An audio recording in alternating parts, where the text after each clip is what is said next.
इस वीडियो में हम लोग करने वाले हैं उदाहरण नंबर 24 एक्सरसाइज 6.4 का क्वेश्चंस। इसमें क्वेश्चंस में कहा गया है कि 1 मीटर भुजा वाले घन।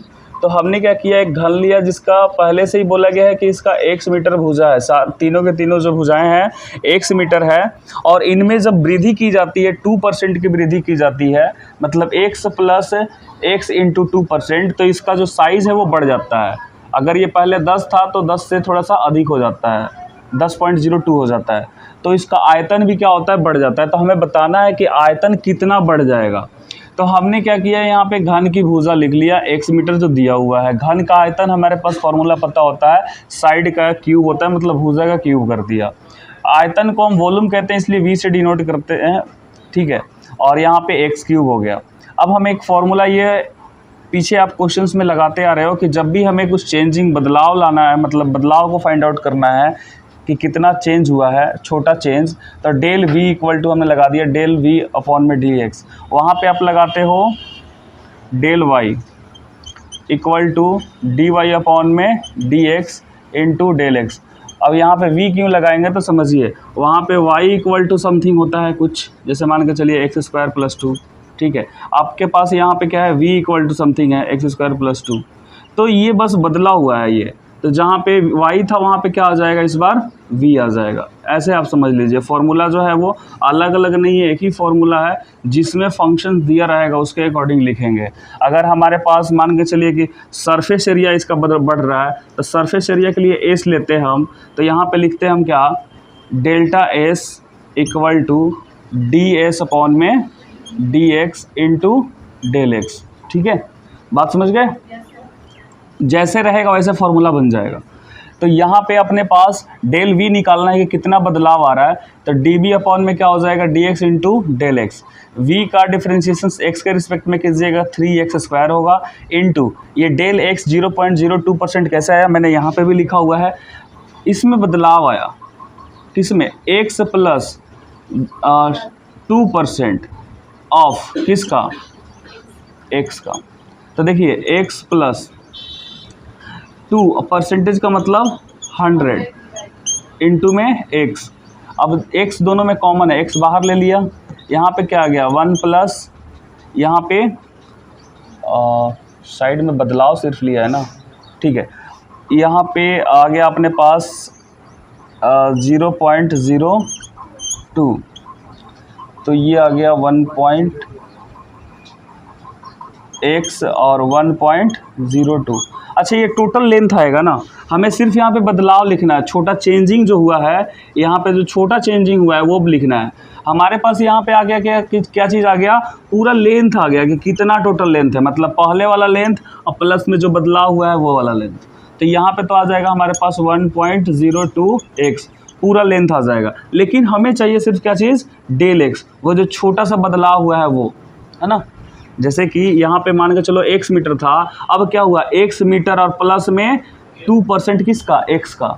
तो ये चीज़ें यहाँ पे आया है 1.02। हमें सिर्फ छोटा सा बदलाव लाना है, मतलब छोटा सा जो चेंजिंग हुआ है उसको लिखना है। तो हम सिर्फ नॉर्मली यहाँ पे क्या करेंगे, 2% ऑफ x। तो 2% ऑफ x निकालेंगे तो कितना हो जाएगा, 2/100 और इंटू में x 0.02 और x, ठीक है। ये कंफ्यूज नहीं होना है। यहाँ पे अगर हम पूरा निकाल रहे हैं लेंथ, तो वो आ रहा है, लेंथ कितना पूरा आ जा रहा है 1.02x। तो लेंथ थोड़ा सा बढ़ जा रहा है ना। वो जितना बढ़ रहा है वो वहाँ पे लिखना है डेल x, कितना x में वृद्धि हो रही है। अब यहाँ पे गुणा कर लेंगे इसका, 0.02 से गुणा करेंगे 3 में, 0.02 से 3 में, तो 3 दूना 6 और 2 डिजिट लेफ्ट में है, तो 6 के 2 डिजिट लेफ्ट में हम पॉइंट लगा देंगे। x है और x स्क्वायर है, तो क्या हो जाएगा, x क्यूब हो जाएगा। चूँकि हम ये अब यहाँ पे मीटर क्यूब भी लिख सकते हैं, क्यों, क्योंकि आयतन में चेंजिंग कर रहे हैं तो मीटर क्यूब लिख सकते हैं। अब सिर्फ हमें यही बोला गया था कि कितना बदलाव होगा। इस चीज़ को प्रैक्टिकल देखना चाहते हो तो ऐसे कर सकते हो। सपोज कीजिए हमारे पास ये जो कह सकते हैं कि x जो है, मान के चलो हम ऐसे दिया होता कि ये 10 मीटर होता, 10 मीटर वाला भुजा होता, तो इसका आयतन कितना हो जाता, 1000 मीटर क्यूब होता ना आयतन, 10 दिया रहता। तो तो अब हमें देखना है कि अगर 10 दिया रहता तो आखिर जब 2% हम उसके साइड में वृद्धि करते तो कितना बढ़ जाता आयतन, मतलब कितना का अंतर होता। तो वो चीज़ करने के लिए यहाँ पे x की जगह पे क्या रखेंगे, 10 रखेंगे ना। फिर तो 0.06 इंटू 10 रखेंगे तो 1000 हो जाएगा। ठीक है, गुणा करेंगे तो देखिए 1000 से गुणा करेंगे 6 में तो कितना हो जाएगा 6000। लेकिन यहाँ पे 2 डिजिट पे पॉइंट है तो यहाँ पे लगाएंगे तो कितना हो गया 60। इसका मतलब ये हुआ कि 60 मीटर क्यूब का क्या होगा, वृद्धि हो जाएगा।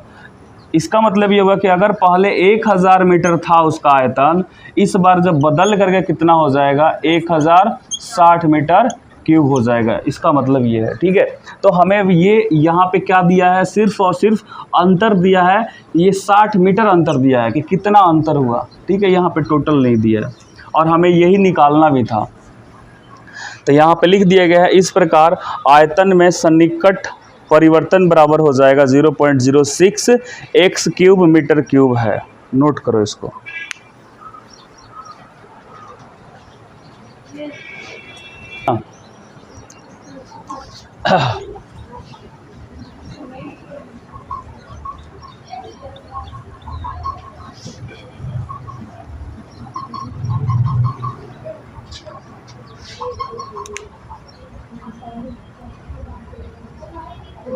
ट्वेंटी 25 दो। इसके बाद उदाहरण नंबर है 25। एक गोले की त्रिज्या, गोला जानते हो ना, बॉल, उसकी गोले की त्रिज्या। देखो इसमें होता क्या है कि त्रुटि, त्रुटि समझते हो, एरर, एरर जानते हो, त्रुटि, गलती। मान के चलो कि आपसे बोला कि इसको मापना है ना, बोर्ड को, आपको मैंने फीता पकड़ाया कि फीता पकड़ो, आप बहुत होशियार निकले, आप यहाँ पे ना रख करके या तो निकाल दिए थोड़ा सा, नहीं तो इधर कर दिए, तो गलती तो हो जाएगा, है ना। तो वही त्रुटि हो गई। था ये 10 मीटर का, हो गया 10 मीटर, 10.03 मीटर का। इसका मतलब 0.3 क्या हो गया, त्रुटि हो गया। तो वैसे ही है, एक गोले की त्रिज्या 9 सेंटीमीटर मापी जाती है। एक गोला है जिसकी त्रिज्या को 9 सेंटीमीटर मापा जाता है। कहा गया है कि जिसमें 0.0 मीटर नहीं सेंटीमीटर है ना, जिसमें 0.03 सेंटीमीटर की त्रुटि है। भले 9 सेंटीमीटर है लेकिन उनको पता है कि इसमें कितने की त्रुटि है, गलती हो गई है 0.03 सेंटीमीटर की। ठीक है, तो यहाँ पे लिखेंगे क्या क्या कि त्रिज्या कितनी दी हुई है 9 सेंटीमीटर और त्रुटि कितनी की हो गई है डेल आर, मतलब त्रुटि का मतलब थोड़ा सा चेंज, बदलाव, वो हुआ है 0.03 सेंटीमीटर। अब फिर कह रहा है क्या कि इसके आयतन के परिकलन में, तो जब त्रिज्या में गलती हुआ है तो आयतन भी गलती होगा। ठीक है, तो उसमें कितना बदलाव आया है ये हमें बताना है। ठीक है, तो यहाँ पे हमारे पास लिखेंगे गोले का आयतन, गोले का आयतन कितना होता है 4/3 पाई आर क्यूब। ठीक है, और गोले का आयतन है तो इसको v से डिनोट कर सकते हैं, है ना।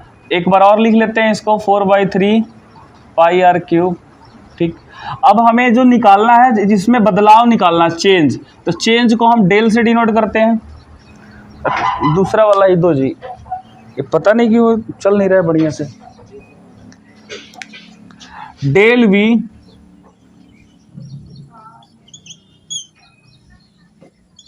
v इक्वल टू फॉर्मूला होता है dv अपॉन में dx इंटू में डेल x।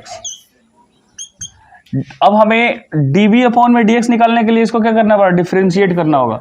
4/3 और पाई ये तो सब कांस्टेंट होता है, तो लिख लेंगे इसको 4/3 पाई, ये कांस्टेंट है। आर क्यूब का डिफरेंशिएशन करेंगे कितना होगा 3r स्क्वायर और इंटू में डेल x, ये वाला। अब उसका भी मान सबका रख देंगे हम। 4, ये 3 से 3 कट जाएगा, 4 पाई, आर की जगह पे हम वैल्यू रखते हैं, कितना रखेंगे 9, तो 9 का स्क्वायर इंटू इसका 0.03, गुणा करेंगे इसमें, पाई को अलग रख देते हैं 4 इंटू 9 9 जा कितना होता है 81। हिंदी में पढ़ा 99 81 99 81 अच्छा पाई आई इंटू 0.03 गुणा करने के बाद कितना आएगा, गुणा करने के बाद ये आ जाएगा 4 है ना, 8 चौका 32, अब इंटू में पाई मतलब पाई है यहाँ पे लिख देते हैं, और इंटू 0.03 इसमें भी गुणा कर लेते हैं। 324 में 3 से गुणा, 4 3 12 2 1 3 दूना 6 और 1 7 होता है ना, और 3 3 972 2 डिजिट पे तो कितना हो जाएगा 9.72 पाई सेंटीमीटर क्यूब। इतने का अंतर हो जाएगा, उसमें बदलाव होगा। फोन आ गया, किसका है?